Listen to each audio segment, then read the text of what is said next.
ಅಜ್ಜವರ ಇವ್ರನ್ನ ಯಾಕೆ ನಾವು ನೆನಪಿಟ್ಟೇವ್ರಿ, ನಮ್ಮ ಮನೆಯವ್ರ ಹೆಸರು ಯಾಕೆ ನಾವು ನೆನಪು ಹಾರೇವ್ರಿ ಅಂತ ನೀವ್ಯಾರ ಪ್ರಶ್ನೆ ಮಾಡಿದ್ರ, ಅಮ್ಮ ಯಾವ ವ್ಯಕ್ತಿ ಮನೆಗಾಗಿ ಮನೆತನಕ್ಕಾಗಿ ದುಡಿತಾನೆ ಆತ ಮಣ್ಣಲ್ಲಿ ಮಣ್ಣಾಗಿ ಹೋಗುತ್ತಾನೆ.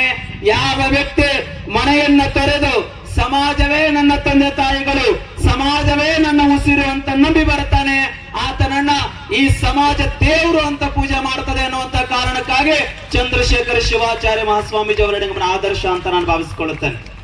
88 ವರ್ಷಗಳ ಹಿಂದೆ ಈ ಪುಣ್ಯ ಭೂಮಿಯಲ್ಲಿ ಜನ್ಮವನ್ನ ತಾಳಿ ನಮ್ಮೆಲ್ಲರ ಬದುಕನ್ನ ಪಾವನ ಮಾಡ್ತಕ್ಕಂತ, ನಮ್ಮೆಲ್ಲರ ಬದುಕನ್ನ ಹಸನ ಮಾಡ್ತಕ್ಕಂತ ಒಬ್ಬ ಮಹಾಯೋಗಿಯನ್ನ ನಾವೇನು ಸ್ಮರಣ ಮಾಡಕತ್ತೇವಲ್ಲ, ನಮ್ಮೆಲ್ಲರ ಪೂರ್ವ ಜನ್ಮದ ಸುಕೃತದ ಪುಣ್ಯ ಅಂತ ನಾನು ಭಾವಿಸ್ಕೊಳ್ಳೋದಕ್ಕೆ ಚಾಪಡ್ತಾನೆ.